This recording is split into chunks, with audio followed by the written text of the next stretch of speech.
신기한 기후학교. 오늘은 공정무역 현장 전문가분을 모셨습니다. 박지현 수원공정무역협의회 공동대표님 나오셨습니다. 안녕하세요. 네, 안녕하세요. 선생님, 저희가 여러 달 전에 아침에 한번 뵀었죠. 네, 그때 맞습니다. 또 나와주세요 했는데 오늘 저녁에 네. 나오셨네요. 네, 전에 나왔을 때는 오전에 맞아요, 맞아요. 나와서 공정무역에 대한 이야기를 잠깐 나눴었는데요. 오늘도 이렇게 저녁에 나오게 돼서 더욱 반가운 것 같습니다. 네, 그때 네. 다 못 여쭤봤던 네. 거 오늘 마저 또 여쭤볼게요. 알겠습니다.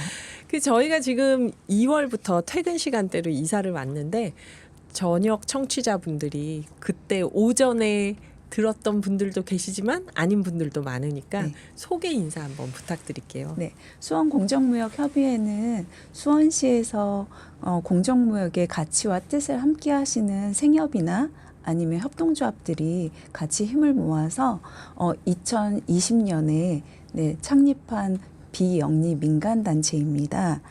거기에서 수원공정무역협의회는 교육과 캠페인을 주로 수원시 안에서 인식 확산을 위해서 노력하고 있는 단체라고 말씀드리고 싶습니다. 선생님이 2020년에 시작했으면 네. 단체 만들고 코로나가 왔네요. 그리고 한 2년, 3년 코로나가 계속 있었는데 활동하시는데 어려움은 없었어요. 저희가 원래는 캠페인 할 때 네. 나가서 시민들께 이렇게 공정무역 키트도 나눠드리고 그런 일을 계속 했었는데 코로나 시기에는 이렇게 받으려고 하시지도 그쵸, 않으시고요. 그쵸. 또 한 번은 그 음료 사건이 있었잖아요. 네. 그래서 아이들 음료에 뭐 마약 성분을 넣었던 네, 그런 사건이 있어서 저희가 그 공정무역 코코아 나눠줄 때도 안 받아가지고 어려움이 그런 일이 많으셨네요. 너무 많았었어요. 그래도 그 저희가 계속적으로 뭐 판넬이나 이런 거리에서 홍보하고 네, 그렇게 해서 그래도 수원시는 그래서 2020년에 수원시가 공정무역 도시로 인증을 받았습니다. 아, 수원시가요? 네. 공정무역으로 인증받은 도시가 수원시 말고 또 아니요, 있나요? 굉장히 많아요. 우리나라에도 이미 20개의 도시들이 거의 아. 공정무역으로 인증을 받은 도시들이 있고요. 전 세계에서 가장 큰 공정무역 도시는 경기도입니다. 아, 네, 경기도가 공정무역 도시로는 가장 큰 규모의 도시로 인증을 받았습니다. 경기도 자체가 인증을 네. 받았다는 거죠. 네. 자치단체로. 네, 그렇구나. 그 코로나에도 또 뭐 이상한 거 탔나 싶어서 나눠주는 걸 시민들이 안 받아 마시는데도 네. 거리에서 계속 알렸어야 할 만큼 공정무역에 대해서 그만큼 소중하게 중요하게 생각하시는 걸 텐데요. 네. 자, 여러분, 이렇게까지 힌트를 다 드렸는데 아직 시간이 한 1분 남았습니다. 정답 발표까지. 기후 퀴즈 정답 발표를 할게요.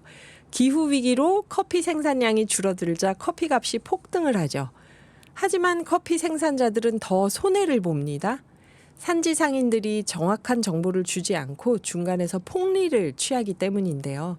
이렇게 복잡한 중간 단계를 없애고 생산자와 바로 거래하면서 생산자에게 제값을 보장해 주려는 무역 형태를 무엇이라고 부를까요? 1번 공정무역, 2번 자유무역 했는데 어떤 분이 지금 2번 공정무역이라고 보내주신 분이 계세요. 네, 주관식으로 가겠습니다. 1번 공정무역, 2번 자유무역이에요. 여기 보니까 한종애 님이 커피만이 아니라 모든 유통구조가 바뀌어야 됩니다. 생산 농민은 싸게 팔고 소비자는 비싸게 먹고 알면서도 이게 왜 안 바뀌는지 원인을 알고 싶어요. 진심으로 제 마음이 그렇습니다. 한종애 님. 고미영님, 끝까지 함께 할게요. 희숙 DJ님 안녕하세요 하셨는데 정답 공정무역 하셔서 공정무역을 끝까지 함께 한다는 뜻인 줄 알았어요. 근데 방송을 끝까지 함께 하신다는. 1192님, 신랑에게 잠깐 전화 온 사이에 문제가 나와서 제가 제대로 들었는지 모르겠네요 하면서 1번 공정무역 보내주셨어요. 5173님, 5290님 새싹 문자 보내주셨네요. 감사합니다. 5173님이 공정무역, 이번 선거도 공정한 선거. 이렇게 연결이 되네요. 진정성 있고 실행 가능한 현실성 있는 공약 이행되기를 기원합니다 하고 문자를 주셨습니다. 선생님 정답은 몇 번일까요? 네, 1번 공정무역입니다. 네. 틀린 답이 하나도 없는 1번 공정무역이었습니다. 기후 위기로 이렇게 커피 생산량 줄고 커피 값도 올랐다. 그러면 뭐 작황이 안 좋은가 보다 그러는데 현지의 생산자들은 더 손해를 본다. 네. 작황이 안 좋은데 또 가격까지 손해를 보는구나. 네. 원래 생산량이 줄고 소비가 늘면 수요 공급 곡선에서 생산자들이 돈을 더 벌어야 되는데 그게 안 되는 거잖아요. 그렇습니다. 이 커피 생산자들은 지금 어떤 상황에 있는 걸까요?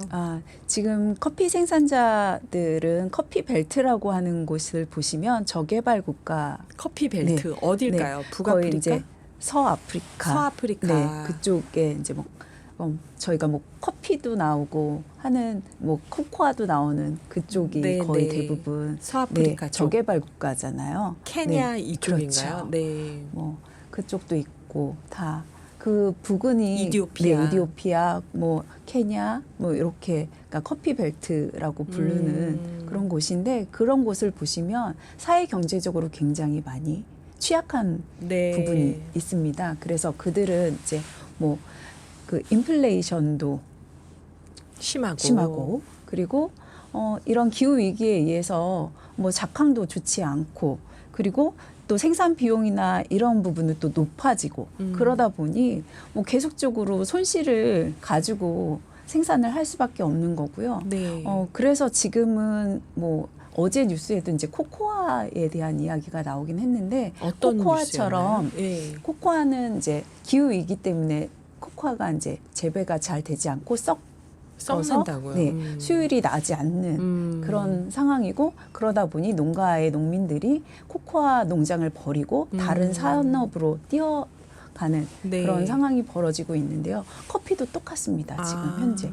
그리고 또 한 가지는 커피에 이제 이렇게 대기업에 판매를 하는 대규모 농장은 괜찮지만 그 소작농들이 네. 거의 대부분이잖아요.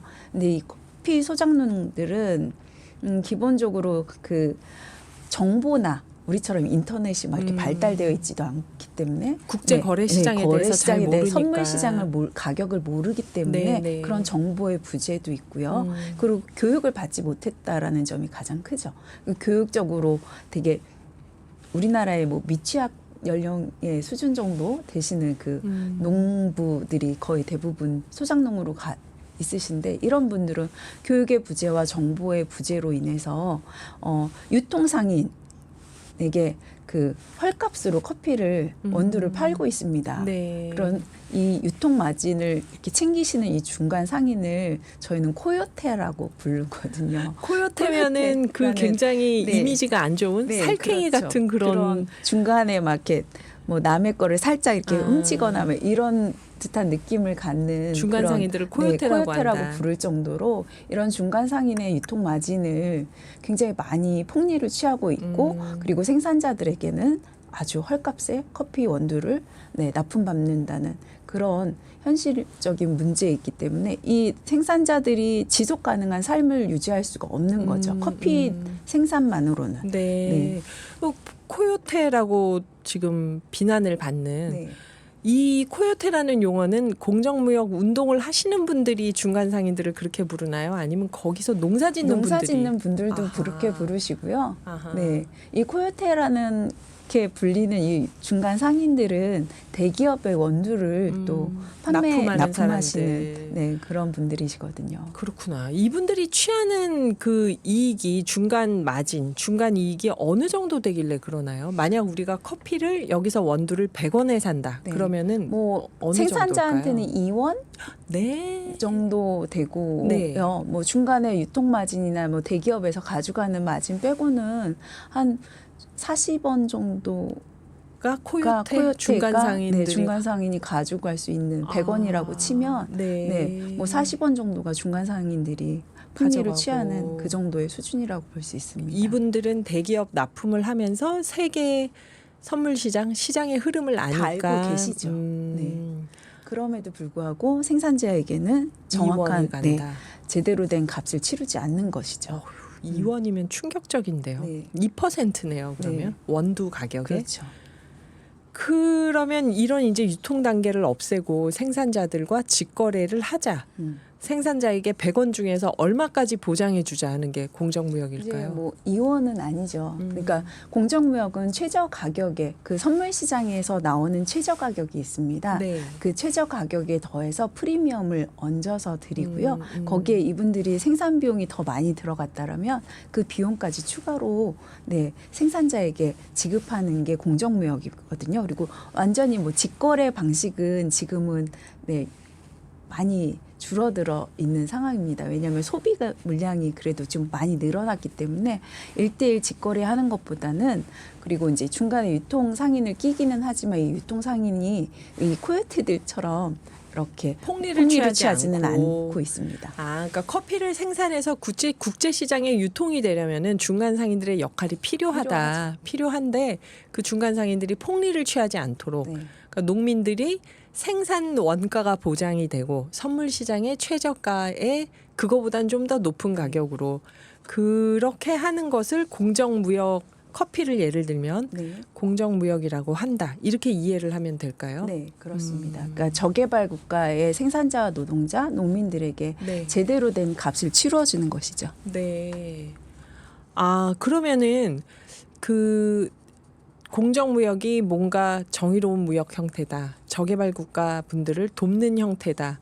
이렇게만 저희가 지금 말씀을 듣고 이해할 수 있는데 이게 기후 위기와는 또 어떤 관련이 있을까요? 아, 지금 그 전 세계적으로 기후 위기의 문제가 굉장히 커져 있잖아요. 네네. 근데 이제 커피도 마찬가지로 기후 위기에서 벗어날 수가 없습니다. 음. 커피 생산지도 기후 위기에서 벗어날 수가 없기 때문에 네. 저희가 2050년이 되면 지금 커피 수요는 지금의 수요보다 2배 정도 늘어난다고 네, 예측하고 있는데요. 대신 경작지는 지금의 경작지의 절반 수준도 되지 않는다라고 보여지고 있습니다. 아, 네. 소비는 계속 늘 네. 텐데 경작지는 줄 거다. 그러니 우리가 어떻게 해야 되는지 이 얘기는 저희가 5부에서 박지연 수원공정무역협의회 공동대표님과 함께 이야기 나눠보겠습니다. 한동근의 그대라는 사치라는 음악을 듣고 5부에서 이어가 볼게요. 오늘의 기후 5부 시작합니다. 진행하는 저는 김희숙이고요. 오창성님, 야근이라 편하게 듣고 있어요. 사과, 커피 모두가 위기군요. 진짜 다 위기예요. 다 농작물들이. 4370님, 지금 막 들어왔어요 하고 퀴즈 아까 참여해 주셨네요. 또 2236님, 오늘도 오늘의 기후에 출석합니다 하고 얘기해 주셨고요. 밑에 보니까 1192님 보내주신 분들이 많아요. 9003님, 9339님, 1644님 다들 오늘 참여해 주셔서 감사합니다. 그 지금 커피를 공정무역하면 어떤 일이 생길까? 또 공정무역과 기후위기는 어떤 관계인가? 얘기를 박지연 수원공정무역협의회 공동대표님과 함께 이야기 나누고 있는데요. 송효섭님 유튜브 실시간 댓글창에 아까 라면이 문제냐 뭐가 문제냐 그랬더니 라면은 아주 사소한 갈등이고요. 기후 문제가 정말 난제 중에 난제죠. 엊그제 기후 문제 다룬 다큐를 보았는데 지상의 동식물도 문제지만 바다 생물들도 여러 가지 일이 있더라고요 하셨고, 서령님, 이건 진짜 의논해 봐야겠네요. 밀라노의 서령님 매일매일 참여해 주시는데 퀴즈 해외에 있는 청취자는 어떻게 참여하란 말입니까? 그러셨어요. 샵 0999밖에 안 받는다고 하니까 이건 아마 적절한 대책을 작가님과 PD님이 세우지 않을까 생각이 됩니다. 해외에 계신 애청자분들을 위해서. 박지연 대표님께 제가 꼭 여쭈고 싶은 얘기가 기후위기 전에 하나가 있어요. 오늘 이거 한다고 하니까 친구가 야 이제 하다 커피도 못 먹게 하냐 그러는 거예요. 뭐 기후위기 탄소 절감하면서 하지 말라는 게 많다고 느끼나 봐요. 그래서 이 커피 못 먹게 하는 게 아니야 그랬는데 사람들이 그런 생각을 하거든요. 이제 또 기후위기 얘기하면은 그래서 커피 탄소 많이 발생하니까 먹지 말라고 이런 얘기를 하시는 분도 있는데 어떻게 생각하세요? 그 점은? 이제 탄소 발자국에 대한 이야기이신 것 같아요. 네. 근데 그 무역으로 통해서 들어오는 부분은 배를 이용한다거나 비행기를 이용한다거나 하는 탄소 발자국은 어쩔 수 없이 생기는 부분이긴 하거든요. 커피가 네, 아니어도 네, 어차피 마찬가지죠. 수입하는 건 다 탄소 발자국이 있다. 생길 수밖에 네. 없는 부분인데 대신 공정무역 커피를 드시는 게 어떠신가 제안을 드리고 싶습니다. 공정무역 커피의 경우는 생산할 때부터 탄소 발자국을 굉장히 많이 줄이는 유기농법을 추구하고 있거든요. 그래서 커피를 드시지 않는 게 아니라 공정무역 커피로 바꿔보시면 어떠실까 제안드리고 싶습니다. 아하, 그냥 일반적으로 유통되는 재배되는 커피보다 유기농 재배하고 공정무역하는 커피들이 탄소 발자국을 많이 줄인 커피이기 때문에 네. 그렇죠. 커피 안 마신다고 그러면 커피 농장하는 농민들은 또 어떻게 되겠어요? 네, 그렇죠. 그러니까 이 부분에서 공정무역 커피를 마시는 게 대안이 될 수 있다. 그럼 또 이런 얘기가 나오죠. 비싸잖아. 비싸다고 느끼시는 작물도 있고요. 네. 비싸다고 느껴지는 공정무역 물품도 당연히 있습니다. 하지만 비싸지 않은 공정무역 물품들도 굉장히 많거든요. 우리가 주변에서 흔히 먹을 수 있는 후추. 공정무역으로 들어오는데 시중 가격하고 별 차이가 없고요. 그리고 올리브 오일. 그리고 정말요? 네. 올리브 오일이? 네. 그리고 바나나. 이런 거 바나나는 시중의 바나나 가격보다 훨씬 저렴하게도 판매된 적도 있고요. 거의 그 시중 가격하고 차이가 별로 없습니다. 그거는 어떤 걸까요? 후추나 바나나나 올리브 오일이 공정무역해서 들어오는 거랑 일반적으로 들어오는 거랑 가격 경쟁력에서 뒤지지 않는다. 네. 비슷하다 하면 그거는 근데 이제 어떻게 그렇게 일반적으로 시민들이 공정무역하면 최저 가격에 프리미엄 더하고 돈을 더 생산가 주고 보장해주고 생산가 보장해주고 그런 돈을 더 주고 오니까 비싸겠다라는 생각을 하는데 저희가 아까 말씀드렸듯이 중간에 유통마진이나 이런 부분을 거의 줄이고 있고 그리고 마지막에 소비하는 하는 부분에 있어서 그 마지막에 그 마트라고 해야 되나요? 그런 판매처들이 지금은 공정무역 판매처들이 거의 대부분 생협이나 아니면 아름다운 커피나 이런 식으로 공정무역을 취급하는 그런 단체들이 하고 있습니다. 그래서 그런 단체에서 판매하고 있는 물품들이 그렇게 가격대가 비싸지거나 그렇지 않다라고 말씀드리고 싶어요. 친구야. 공정무역 커피를 마셔. 미안하다. 자꾸 뭘 한계를 둬서. 공정무역 커피. 유기농 커피라고 말씀하시니까 그런 생각이 드는 게 저희 유기농 농사 짓는 분들 나와서 말씀하실 때 토양을 유지하게 한다. 토양이 산성화되는 걸 막고 땅을 살린다라고 많이 말씀하시죠. 탄소 포집 그 능력도 뛰어나게 만들어준다. 땅을. 그럼 커피도 그럴까요? 유기농 커피도 마찬가지로 유기농 그러니까 공정무역의 원칙으로는 친환경 농업이 있습니다. 그래서 친환경 농업을 하기 위해서는 농약을 최소한으로 사용을 해야 되고요. 그리고 폐기물의 안전한 처리 그리고 논지에 우리가 알고 있는 그 유전자 변형 식품을 사용하지 않는 농작물을 사용하지 않는 등의 그런 그 친환경 농법으로 공정무역을 생산을 해야 되기 때문에 공정무역 한다고 해서 다 그 유기농으로 취급하라고 하는 건 아니지만 그래도 유기농으로 했을 때는 그 최저 가격에 플러스 더 그 유기농 했던 비용을 보전을 해주기 때문에 생산자에게는 더 많은 수익을 가져갈 수 있는 부분이 있습니다. 그럼 지금까지 설명만 들어도 공정무역 커피를 사게 되면 일단 생산하는 농민들에게 기본 원가를 보장해 준다. 유기농이나 친환경으로 했을 때는 거기서 프리미엄을 더 드린다.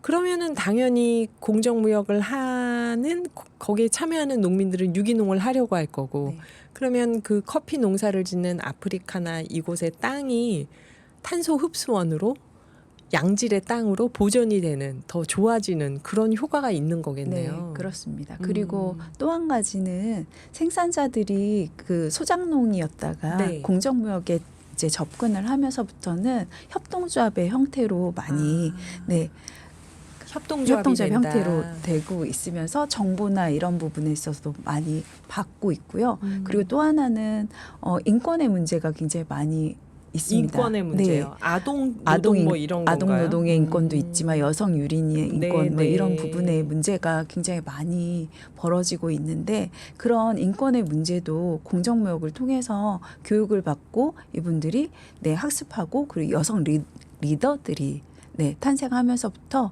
네, 여성의 인권조차도 이렇게 올라가고 있는 그런 네, 좋은 결과를 지금 맺고 있는 편입니다. 그러면 공정무역을 한다고 했을 때 그냥 커피 농민 생산 농민들을 위해서 우리가 그 유통 과정에서 생산 원가를 보장해주고 이 지속 가능한 농업이 되도록 소비자들이 함께한다 이런 취지에서만이 아니라 지금 네. 친환경 말씀도 해주셨고 아동 노동이나 여성 착취가 없어야 된다. 그리고 또 하나 더 말씀해 주셨는데 뭐였지? 그러니까 이게 공정무역을 할 수 있는 조건으로 아동 여성이니까 요 얘기를 해주신 거네요. 그러면 공정무역을 할 수 있는 조건으로 농민들도 지켜야 될 것들이 있는 거네요. 네, 그렇죠. 네, 투명성하고 책무성이 있기 때문에 네. 뭐 서류 관계에 있어서나 아니면 저희가 그 검사를 다 하잖아요. 네, 유기농 네. 검사도 네. 하듯이 공정무역도 똑같은 그런 과정을 거치거든요. 그런 검사를 있었을 때 투명하게 네, 해야 되는 부분이 있고 자기의 책임을 다해서 농업을 지어야 되는 그런 부분이 공정무역의 원칙에 들어가 있습니다. 근데 원가가 보장되고 프리미엄까지 있다면 마다할 이유가 없을 것 같은데 생각났다 하나 협동조합. 네. 그러니까 소작농들의 그 농업 생산 형태를 협동조합 형식으로 해서 좀 그러면 땅의 소유자는 어떻게 되나요? 그러면? 땅은 소작농이기 때문에 자기 땅을 가지고는 있는데요. 네네. 이분들이 협동조합으로 같이 힘을 모아주는 거죠. 네, 그리고 그러면 자기의 생산물에서 네, 금액을 받아가고 거기에 프리미엄을 통해서 뭐 학교를 짓는다거나 아니면 도로를 깐다거나 네네. 식수산업을 더 개발을 한다거나 이런 부분을 그런 프리미엄을 통해서 본인의 그 생산 지역을 조금 더 쾌적한 환경을 만들어주고 있는 겁니다. 말하자면 마을 공동체 사업도 지원하는 게 네. 되겠네요. 공정무역 커피를 사면서. 네. 그러니까 이게 소작농이 아니고 소농인 거죠. 소규모 그쵸. 농업을 하는 네. 사람들. 그러니까 자기 땅을 가지고 작은 규모의 소농들이 협동조합 협동조합의 형식으로 형식으로 모여서 거기서 이렇게 말하자면 농업 인프라를 함께 그쵸. 만들 수 있도록 그러니까 하는 대규모의 플랜테이션 농업을 하는 대농장과 함께 그 대척점에 있는 네, 거라고 할 수 네. 있겠죠. 약간. 그렇죠. 커피를 플랜테이션으로 대규모로 하는 농장들이 그걸로 이제 저렴한 가격으로 세계 시장에 네, 막 뿌리는 막 뿌리고 건데 있고. 지금 그 대규모 플랜테이션 농업의 가장 큰 문제는 그 농업 화학 비료의 문제입니다. 그래서 땅도 기후 위기의 문제도 있지만 네. 땅이 너무 산성화되기 때문에 다시는 그 땅에서 커피를 재배할 수 없는 그런 문제들도 계속적으로 일어나고 있거든요. 그것도 또 다른 코요테 아닌가요? 그 땅을 망가뜨리는 플랜테이션 농업이 또 그런 일이 있군요. 어떤가요, 여러분? 갑자기 저는 커피를 안 마시는데도 지금 공정무역 커피를 막 사야 되나 하는 생각이 드는데 우리 노래를 한 곡 듣고 박지원 공동대표님 또 잠깐 쉬셨다가 마저 여쭤볼게요. 박전현이 부릅니다. 마음으로만. 아까 선생님께서 이 커피 소농들이 협동조합 형식으로 모여서 뭉쳐서 이 친환경 농법으로 커피를 재배하고 또 아동 교육이나 여성 인권을 보장하는 그런 마을 공동체가 되도록 지원하면서 공정무역을 하는 얘기를 해주셨는데요. 그러니까 공정무역하면 단순히 그 농민들에게 원가 보장을 해준다는 게 아니라 많은 걸 약속한 무역이네요. 네.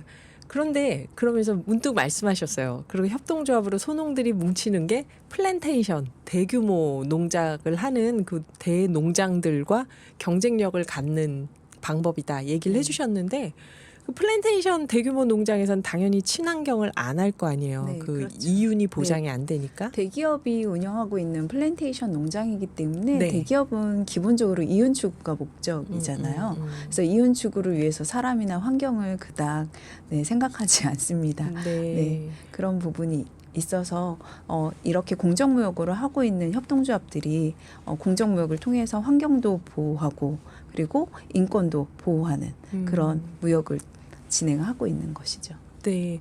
그 뭐 대기업도 대기업마다 다르겠지 네. 하는 희망을 좀 가져보지만 그 아까 또 그 말씀하셨어요. 커피를 마시는 인구는 계속 늘어나는데 커피를 경작하는 커피 양은 줄어든다 네. 했는데 그게 작황의 문제도 있겠지만 혹시 플랜테이션 농법으로 커피를 키우면서 일어나는 일은 없을까요?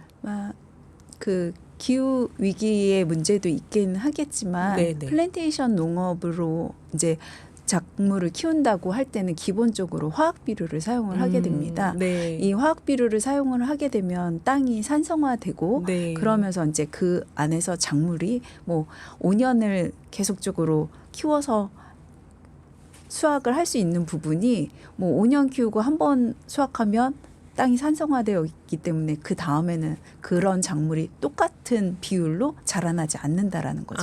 그러니까 수확 작물의 비율이 굉장히 줄어드는 거죠. 그럼 땅은 그렇게 해서 계속 네. 그렇게 농사를 막 뿌리고 농약 주고 비료 주고 이래가지고 화학 비료 주고 해서 막 땅은 많이 수확해가지고 땅이 완전 산성화가 되면 그러면 이제 또 다른 데 가서 곳에 가서 또 그렇게 대규모로 또 하고 그러다 보면 그 커피가 재배될 수 있는 기온이라는 게 맞아요. 있는데 정해져 있는데 그 기온을 뭐 찾아서 아무리 다닌다고 해도 나중에는 당연히 경작할 수 있는 땅이 없어지는 거죠. 그래서 경작지가 줄어든다. 점점 줄어드는 거죠. 그런 또 어마어마한 일이 있군요. 땅을 망치면서 경작지는 줄어들고 기후 위기로 작황도 안 좋아지고. 그러면 커피는 생산량은 줄어들고 소비량은 늘어나는 이 분위기로 계속 앞으로 간다고 하면 이 공정무역으로 말하자면 이 커피 농민들을 지키고 그 땅을 지킨다는 건데 이게 자연스럽게 기후 위기 대응이 되겠어요. 그러면 그러니까 요즘같이 이제 기후 위기의 문제로 네. 많은 것을 이제 살펴보다 보니 공정무역도 거기에 가치를 굉장히 많이 부합되고 있는 부분이 많잖아요. 네. 그러다 보니 이제 공정무역에 대해서 관심 있는 사람들도 많아지고 그리고 이제 일례로 그 마가렛 대처가 1994년에 영국 런던 시장이었었다고 하더라고요. 네. 근데 1964년. 94년에 1994년에 영국 시장이었대요. 마가렛 대처가. 네. 아니 마가렛 대처는 80년대 영국 수상이었는데 아마도 80 그럼 1894년일까요? 1964년이었어요. 64년이니까. 더 전 네. 예. 네, 시장의 제가 인적이 아마 있었어요. 그 시장의 그분이. 인적이 예, 예. 있으셨을 때 공정무역을 이제 열풍을 일으키신 분 중에 한 분이세요. 대처가요. 이분. 네. 그래서 이분이 하신 말이 영국 내 모든 기업이나 기관, 상점 그리고 학교에서는 공정무역 물품을 사용해라. 라고 얘기를 하셨다고 해요. 그래서 런던에서 그때, 진짜 네, 그렇게 했나요? 그렇게 붐이 일고 그리고 2012년 영국 런던 올림픽이 있었죠. 네. 네, 그때는 공정무역 차나 뭐 이런 공정무역이나 아니면 친환경 식품을 가지고 지속 가능한 올림픽을 열었습니다. 영국 런던은. 이런 수준의 그 뭐 우리나라도 같이 여기에 발맞춰서 지금 공정무역이 굉장히 많이 확산되고 있는 부분이 있는데요. 네. 네. 그래서 아직까지 우리나라는 이 공정무역을 하는 단체나 이런 부분이 다양화되기는 했지만 지금까지 이렇게 영국이나 뭐 유럽처럼 공정무역이 확산되지는 못한 점이 좀 아쉬운 점으로 좀 남고 있습니다. 네. 그 공정무역 커피 하시니까 저는 딱 원두 가루 갈아서 먹는 게 생각나는 게 다들 믹스 커피 많이 좋아하고 간단하게 먹잖아요. 네. 그런 기업에서 만드는 인스턴트 커피나 이런 데서 공정무역 커피 원두가 사용되는 경우는 아직 없나요? 아니면 네, 지금은 네, 공정무역 믹스 커피로는 나오고는 있지만 네. 대기업에서 만들고 있지는 않고요. 음. 공정무역을 하고 있는 뭐 단체들이나 이런 데서 공정무역 커피를 가지고 그렇게 믹스 커피를 만들고는 있습니다. 아, 만들고는 네, 있나요? 그렇지만 이제 뭐 대기업에서 유통을 하기는 해요. 네, 왜냐하면 요즘엔 가치 소비라고 해서 네, 관심 있는 젊은 분들이. 분들도 관심이 굉장히 많으시고 네. 환경이랑 가치가 부합되는 물품을 소비하고 있는 쪽이 트렌드로 조금 많이 자리를 잡았잖아요. 네. 그러다 보니 공정무역 뭐 커피를 이제 요구하시는 분들도 계시고 그러다 보니 대기업에서도 공정무역 커피를 취급하시기도 하고 일례로는 예전에는 이제 스타벅스에서 공정무역 커피를 맞아요. 취급하기도 했었습니다. 네, 네. 스타벅스에 가니까 있더라고요. 네. 공정무역 커피가. 네, 지금은 이제 없어지고요. 아, 지금 열대우림, 없어졌나요? 열대우림 커피라고 해서 환경보호 마크를 받은 그 커피를 취급은 하고 있습니다. 공정무역이 사실 커피만 있는 건 아닌데 오늘 저희가 시간상 또 가장 관심 있는 게 커피다 보니 커피 얘기를 했어요. 선생님 한 번 더 나오셔야겠는데요. 그래서 커피 말고 다른 공정무역은 뭐가 있는지 또 네. 얘기를 해주셔야 될 것 같아요. 커피 말고 가장 뭐 많이 알고 계시는 부분이 초콜릿, 초콜릿이겠죠. 직물 네. 여러 가지가 그렇게 있는데. 있고 제가 오늘 입고 나온 요 안에 파란색 아, 티셔츠도 옷이요. 이렇게 해서 네, 좀 보여주세요. 네, 좀 보여드릴까요? 네. 공정무역 네, 직물인가요? 네, 티셔츠이고요. 뭐 장미꽃 그리고 축구공, 축구공. 나이키, 아디다스에서 가장 많이 뭐 몰매를 맞았던, 네. 문매를 맞았던 축구공이었죠. 공인구 그리고 금, 골드. 금. 네. 이런 얘기도 궁금하시죠? 이런 얘기 선생님 한 번 더 나오셔서 다음에 공정무역에 커피 말고 다른 사례는 어떤 게 있는지 또 그때 또 나오시면 커피를 우리가 어떻게 그런 공정무역 커피를 소비할 수 있는지도 좀 더 여쭤보겠습니다. 오늘 1분 30초가 남았는데 딱 30초 동안 이 자리를 빌어서 칭찬하고 싶은 분이 계시다면 저희 함께 해주시는 단체분들을 굉장히 네, 감사드리고 있어요. 각 단체분들은 자기의 자리와 자기의 역할도 있으심에도 불구하고 공정무역에 함께 뜻을 내어주신 분들이시거든요. 네. 그리고 실천 기관이 되시기 위해서는 굉장히 많은 노력을 하셔야 됨에도 불구하고 기꺼이 거기에 같이 참여해 주시기로 하시고 공정무역의 인식 확산을 위해서 노력을 많이 해주시고 계십니다.